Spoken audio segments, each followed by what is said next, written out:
Is there such a thing as a best beach for going shelling? Well, I get asked this question a lot, and today we're going to dig into this subject up at Dog Beach on Pass-A-Grille, Florida. Now, this is my first time visiting this beach, so I don't know what to expect. And it's going to be quite an adventure for me because it is 129 miles north from my usual beaches. I have been getting recommendations about Pass-A-Grille for years. And after seeing such great results on other YouTube channels, I decided it was time that I check it out myself. Now, I chose the day I went because the tide was going to be low and coming in as I arrived. And as luck would have it, a storm had rolled through the day before, and I was hoping further that was going to help churn things up onto the beach. If I'm going to travel over 2 hours for shells, I wanted to try to get as many factors in my favor as possible. Now, I did do a little sightseeing on my way north and stopped to admire the Sunshine Skyway Bridge, but I'm really hoping my best sights are going to be on the beach. And I did manage to hit the beach right around sunrise to take advantage of as much of that low tide as I could.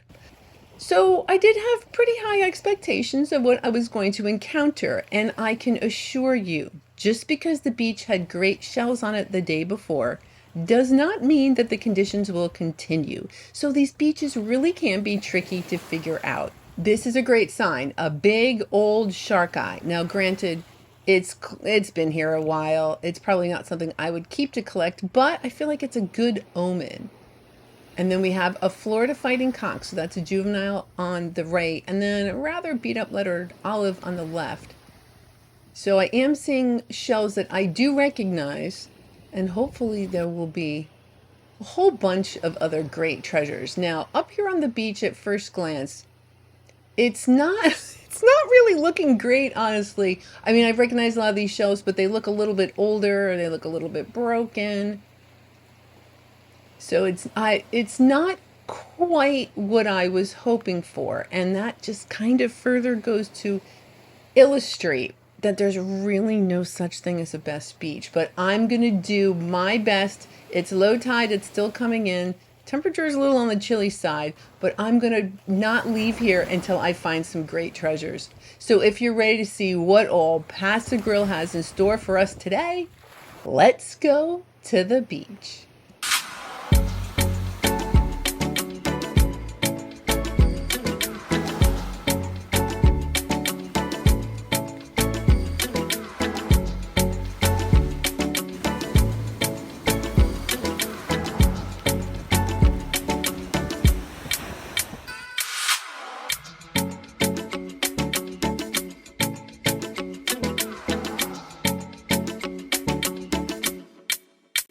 All right, so at this point, I hit the beach and I went south to kind of around the tip, and they do have this like rock jetty. Luckily, the tide is so low, I can kind of walk around it, and I saw this lightning whelk.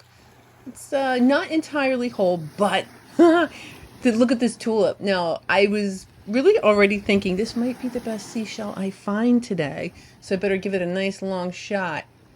So I am struggling, yep. So I made it all the way around the jetty, and I really didn't find all that much. And so here is another like outcropping, and there are a lot of shells kind of tucked in here in these rocks.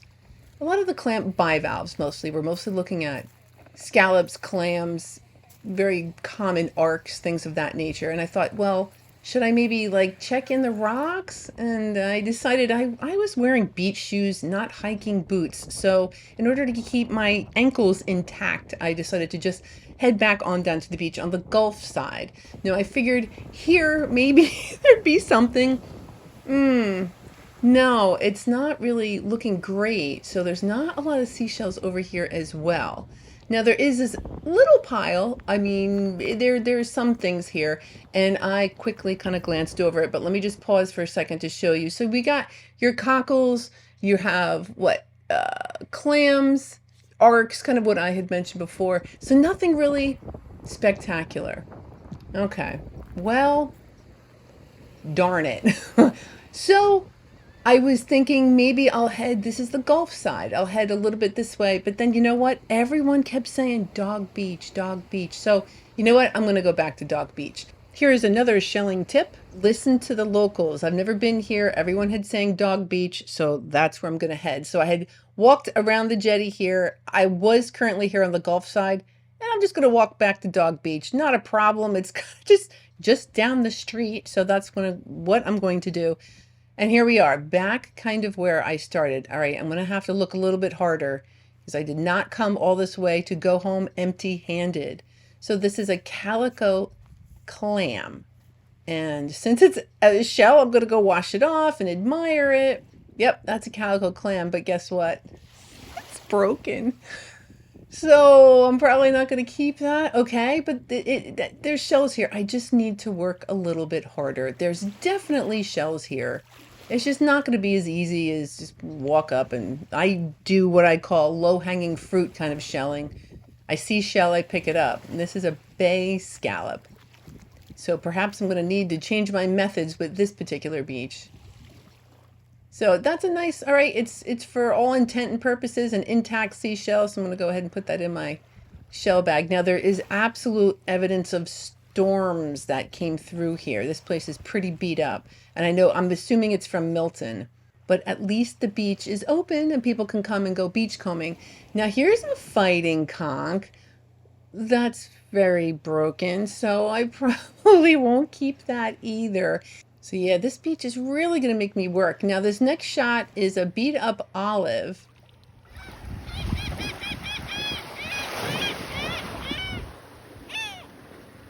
And I tried not to take it personally. That was a laughing gull laughing at me. All right, it was just laughing, but this is not what I expected. I got up pretty early to come all the way up here to Pass-A-Grille.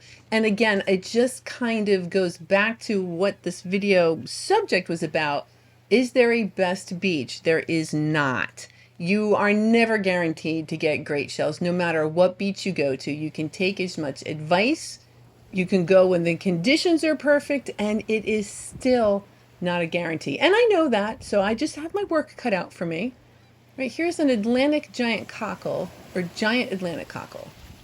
It's a giant cockle, and it's got a really pretty interior, and it's intact. So I'm thrilled about a big old cockle that's a little beach bowl. Wonderful. And this tulip, I have never been so excited to see a banded tulip. Truly. And it's a great reset for me. Coming here was great because it really just reminded me and how my quote unquote normal beaches are truly amazing. And look, I don't always find great stuff there too. Now this is a chestnut turban. It is missing kind of its outer layer there, and you can see the nacre that's on the inside, the mother of pearl. So some of those seashells, well, they do make pearls after all now, don't they? And a little horse conch. That's what I'm talking about. It's intact. I see some color. It's got a little white on top. Very, very exciting horse conch. Yep. So that is the Florida State shell. And that is awesome, especially for me today. All right, a lettered olive. We picked up a couple of those. This one does seem to be, for all intent and purposes, pretty intact. I think it's got some shine on it. Yay.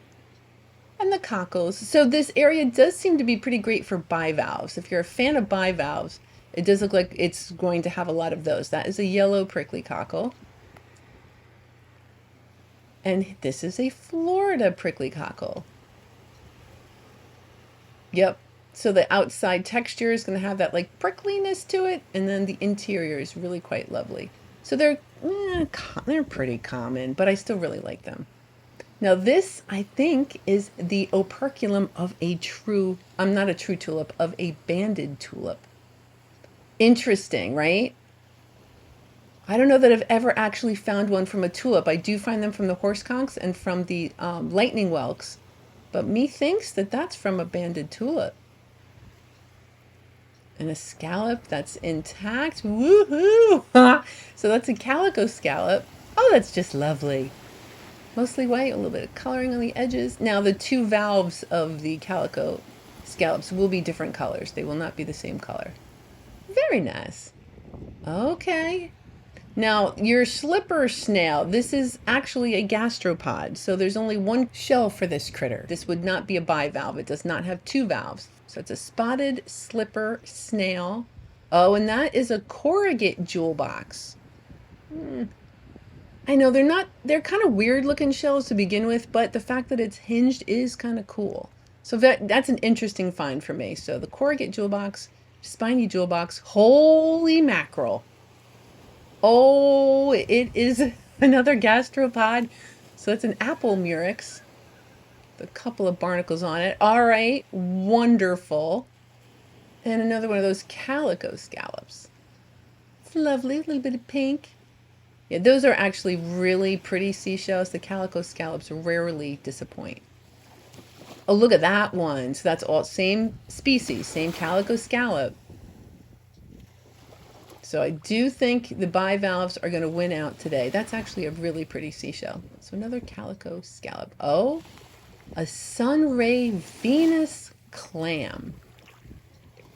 Yep, you are swell. You got a couple of bonus barnacles, fantastic. Now, only the barnacles, well, for me anyway, that look like little volcanoes. Those are the only ones I'll keep. If they look full, I tend to leave them.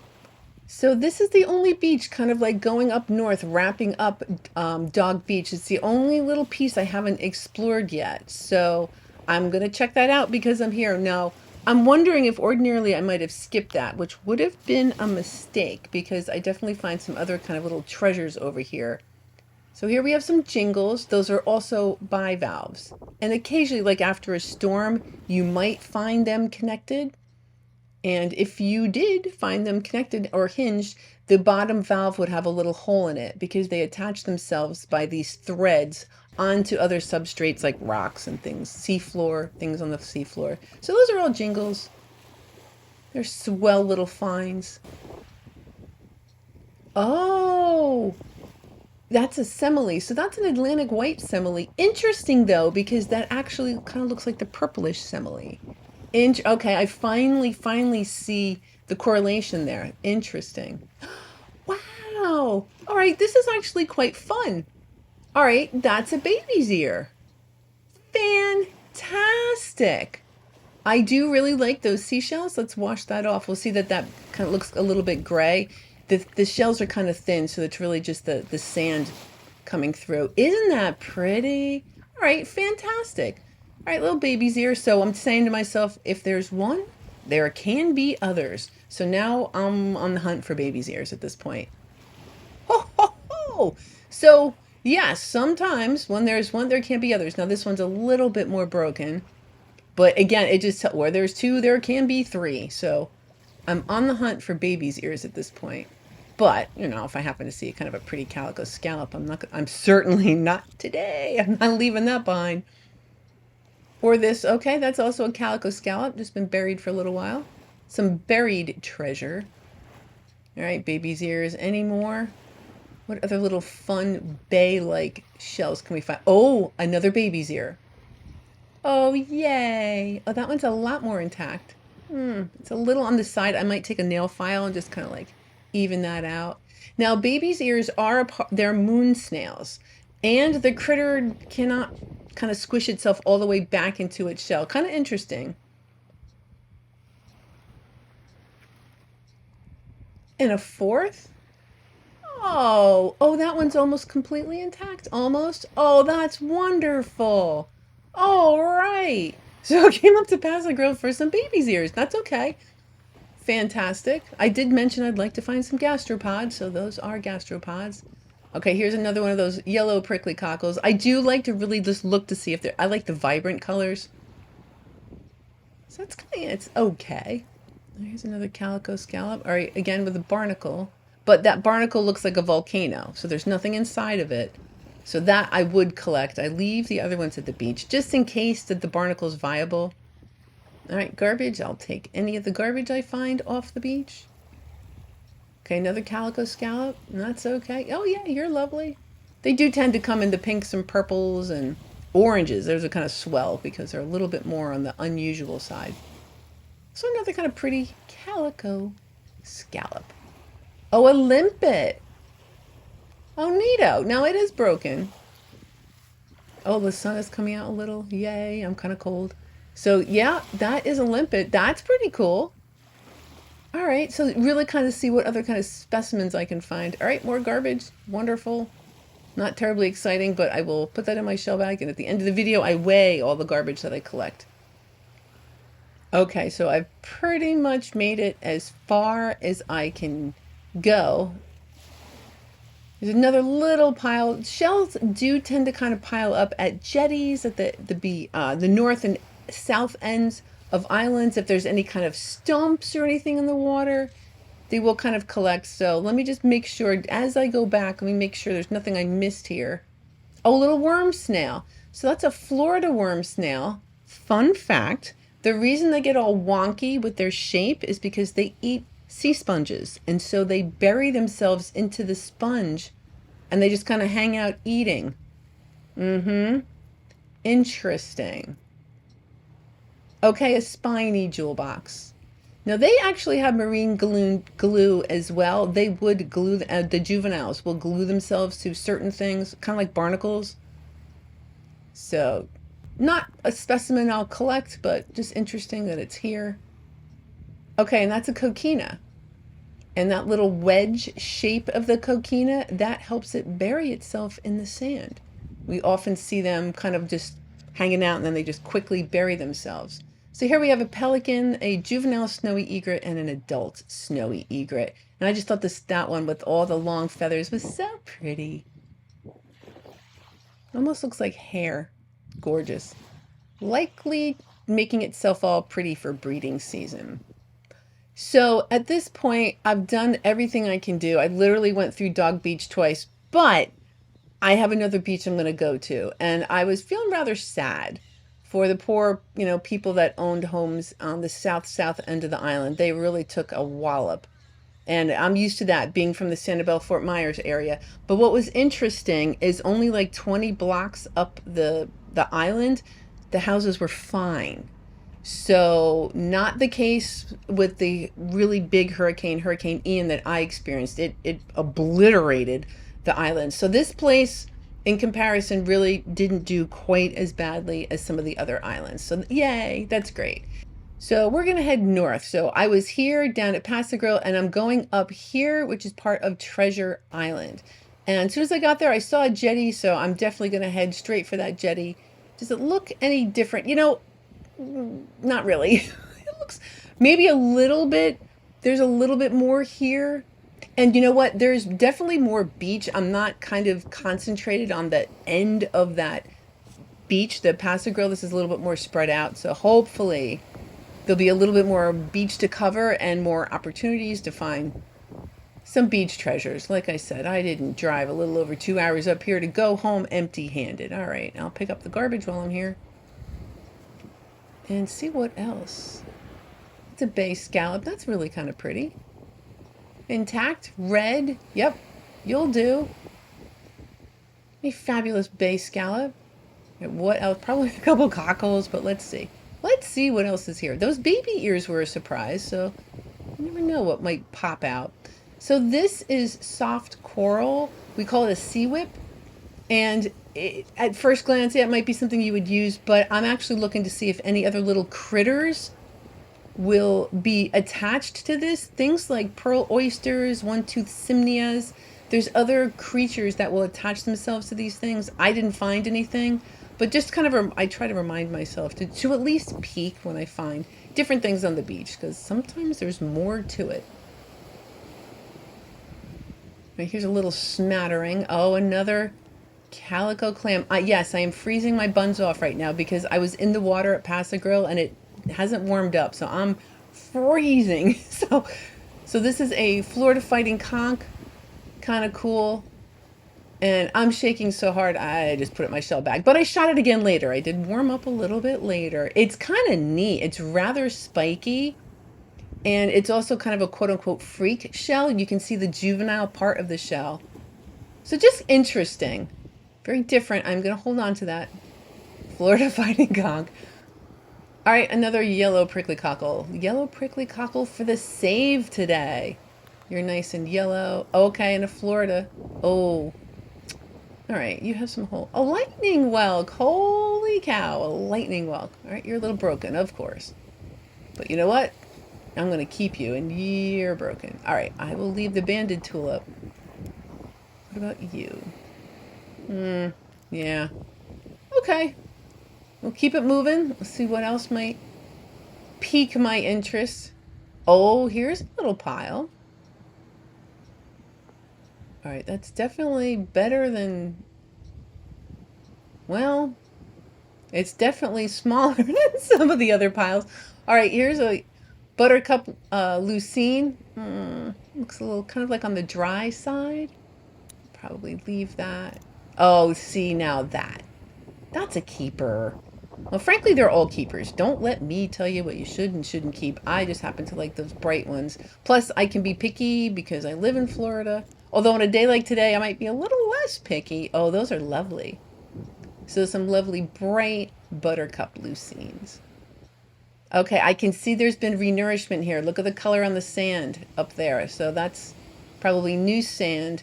Yeah, and the sound of power equipment in the background. Yep, I am not a stranger to that either. Okay, good. A smattering of shells. Let's see. What all might be here? Oh, you're pretty and intact.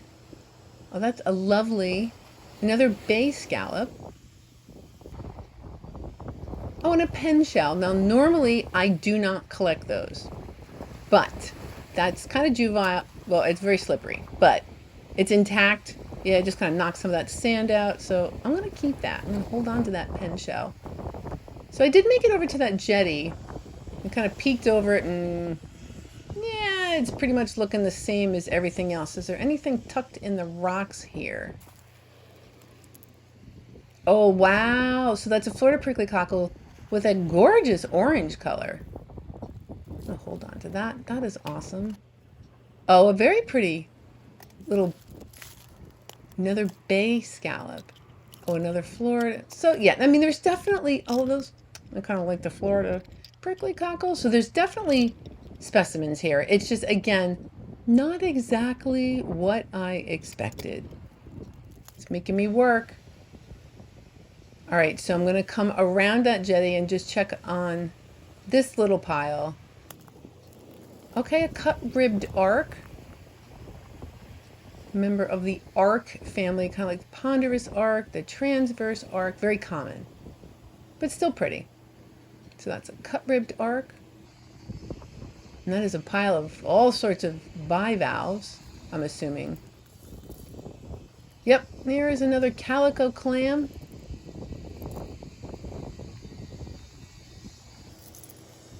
All right, and that is a bay scallop. So yeah, just very different. Very, very different than, well, one that I expected and two of where I normally shell. Wow. All right, that is gorgeous. That might be one of the prettiest bay scallops I think I've ever seen. That is beautiful. All right, so that little pile only provided me little this, little that, but I see another jetty. So I'm going to walk down there and see what all might pop out between here and there. So here we have a mossy arc.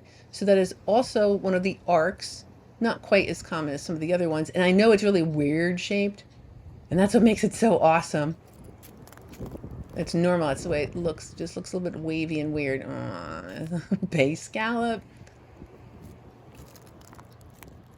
Oh, that one's kind of pretty too. Yeah, the coloration on that's really beautiful.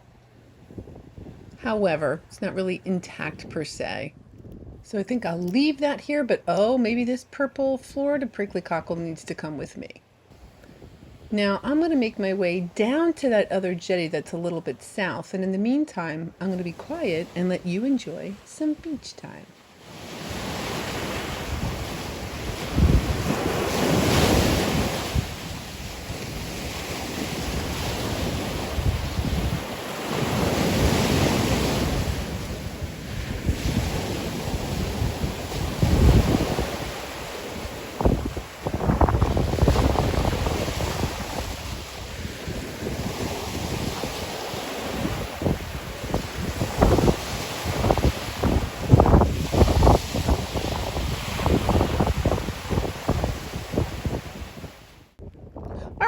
here's a bivalve we have not said hello to today yet. That is an alternate tellin.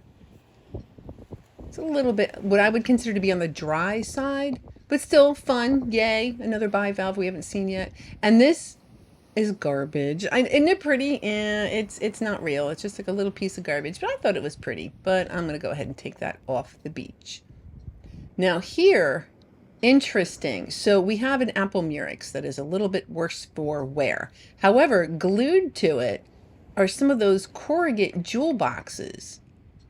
So some of these creatures, like I said, they will glue themselves to other things. Usually it's reefs and debris. I guess they consider this to be debris.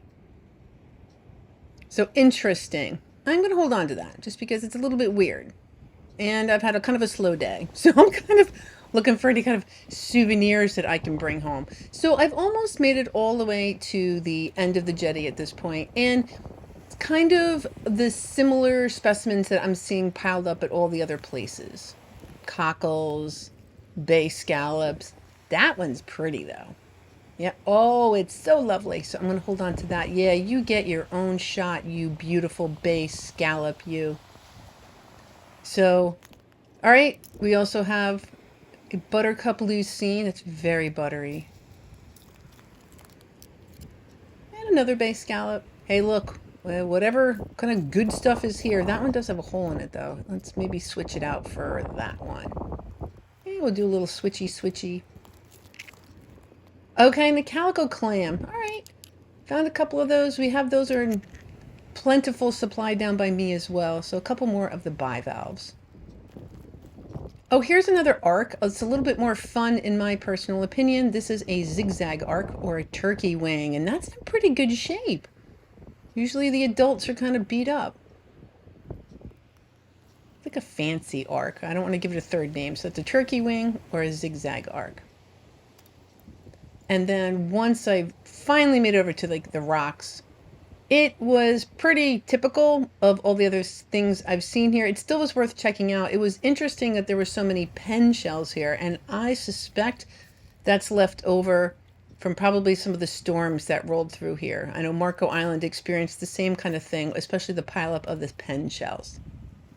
So interesting. So that's it for Treasure Island. I managed to make it all the way, between the different two jetties. And just to confirm, there is no best beach. I mean, try your best to pick an area that might be good, go at low tide, preferably after a storm, and hopefully you'll have good luck. I'm still glad that I came, and I'll know what to expect next time. Now, it did take some garbage. It was only 6.15 ounces. However, when I keep adding that up, I have removed a little over 74 pounds of garbage from the beaches in Florida. And there were a couple of seashells. So I did get that pen shell, the Atlantic semele, the Jingles, the beach bowl or the Atlantic cockle, lots of those Florida prickly cockles, a sunray Venus clam, the apple murex, chestnut turban, calico clams, olive, and the Florida fighting conchs. There was a little lightning whelk, the turkey wing, and the mossy arc. And there we have a spotted slipper snail, regular slipper snail, corrugate jewel box, limpet, Florida worm snail, coquina. Here's some of the calico scallops, which was really nice. And then the bay scallops, they were also quite swell. I did grab some nacre. There were some mist colored shells and that weird apple murex, and then the buttercup lucines. I only took the buttery ones, some Florida prickly cockles, and then there was a discosenia, that cut-ribbed arc. And then my favorites today were those 4 baby's ears, those 2 bay scallops, the horse conch, and the 2 tulips. So like I said, it just goes to show there's no such thing as a best beach. But again, I am still glad that I went and got to experience it. I kind of understand that it's a little bit kind of like the south of Marco Island, whereas you really have just a tip of the island to show, and that's pretty much it. So good to know for next time. Patreons, I can't do stuff like this without you. So thank you so very much for choosing to support me. And everybody else who comes along and watches, please know I really do appreciate you as well. I read every single comment that you leave. Now, next week is definitely going to be more exciting. We're going to South Marco with that whole jetty and the secret spot, and we're doing something totally different this time. So I'll tell you all about it next week. I hope you have a great week, and I'll see you again next Sunday.